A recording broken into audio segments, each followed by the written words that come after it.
PDF versus CSV bank statements. The PDF can be converted, but the CSV is built for bulk importing, beating manual capture. But it isn't plug and play. I'm going to share my workflow from fixing the CSV to importing over 500 transactions into Sage in one go without errors. 2 files arrive from the bank, a PDF and a CSV. Let's open the CSV and see what surprises are in store for us. Here's the email from the bank. It includes 2 attachments, a PDF statement and a CSV file. If your bank doesn't provide a CSV, I've got you covered. Here's a video link on the screen and in the description that shows how to import a PDF bank statement into Sage Business Cloud Accounting. Download the CSV, then open it from your Downloads folder. Scroll to the bottom with me. This account has around 543 entries for the month. Manually capturing 543 lines, not happening. That's why we rather import the transactions into Sage in one go. We can't import this straight into Sage. It's a raw file. Sage doesn't take it as is. We'll tidy it, then it's import ready. Here's how I speed through it. First, drop the clutter. We don't want the bank's company information or statement summary. Delete everything above the actual table headers. Now, widen the first description column so we can read it clearly. Next, remove what we don't need. The empty second description column, the balance column, and the accrued charges column. I keep the reference column because it holds the clues. Invoice numbers, EFTs, references, etc. That helps to allocate transactions to the right business categories. But Sage's import only allows one description column. So we'll merge the description and the reference into one. Here's how I do it. On screen is the quick cell merge formula. Bookmark it for your own use. You'll need it a lot when working with spreadsheets. Press enter and drag to fill all rows. Copy the entire merged column.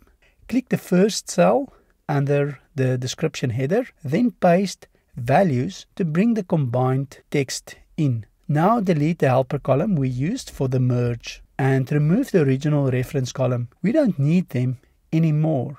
Most bank import failures comes from text that's too long. Sage caps description fields to 100 characters.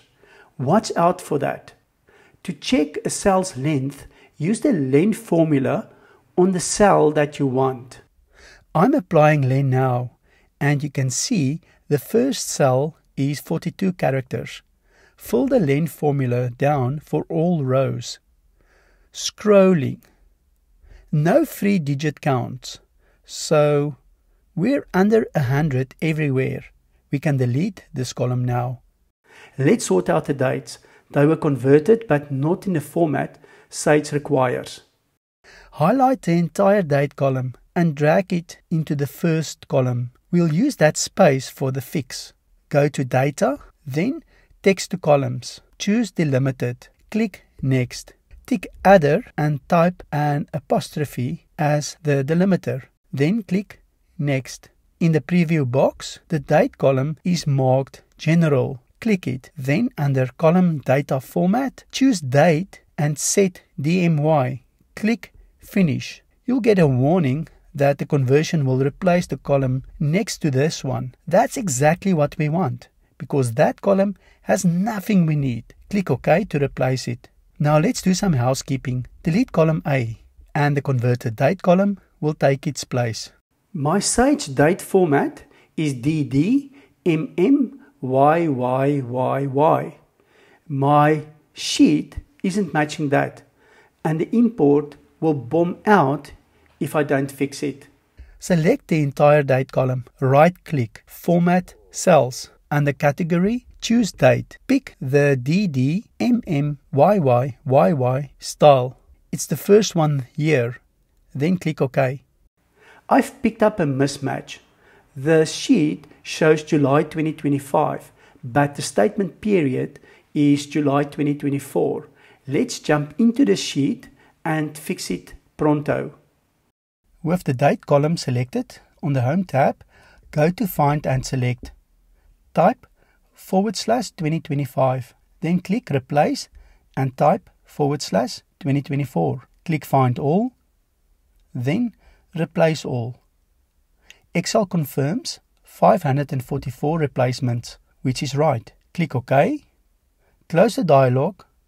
As I scroll through, we can see that the dates are now 100% correct. Delete the empty column B. Now tidy the headers for Sage's bank import. Date is already perfect. In description, remove the number and the apostrophe. Leave it as description. In amount, remove the apostrophe. Leave just amount. With the changes made to the CSV file, let's lock it. Save. Sage only accepts 3 populated columns: the date, description, and amount. Nothing more, nothing less. With the CSV file fully prepped, let's launch Sage Business Cloud Accounting. To get started with Sage, go to the Fun Accountant website and click Free Trial. There's also a link in the description. You land on the Sage Business Cloud Accounting sign-up page. Fill in your details. You'll see my referral code, pre-filled. Please don't remove it. It helps fund these tutorials at no extra cost. Thanks. And verify your account with the SMS code. When you see OTP verified successfully, you can log into Sage.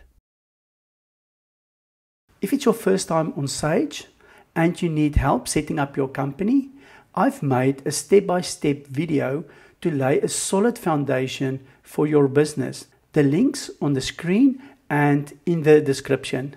With your company created, you're ready to start the banking import. Go to Banking in the top navigation, then Transactions, Banking. In New Transactions, change import file type from OFX to CSV. Click Browse. Select the CSV you prepared and choose Import File. The import runs. And if all goes well, you'll see the CSV file imported successfully. Close the message to move into reconciliation and start allocating bank transactions. I'd love to know how you bring bank transactions into your accounting software. Drop your method in the comments. I've got a full playlist on bank reconciliations. Whether you just want the basics or a proper in-depth walkthrough, you're covered. Tap the playlist on screen. Thanks for watching. See you in the next one.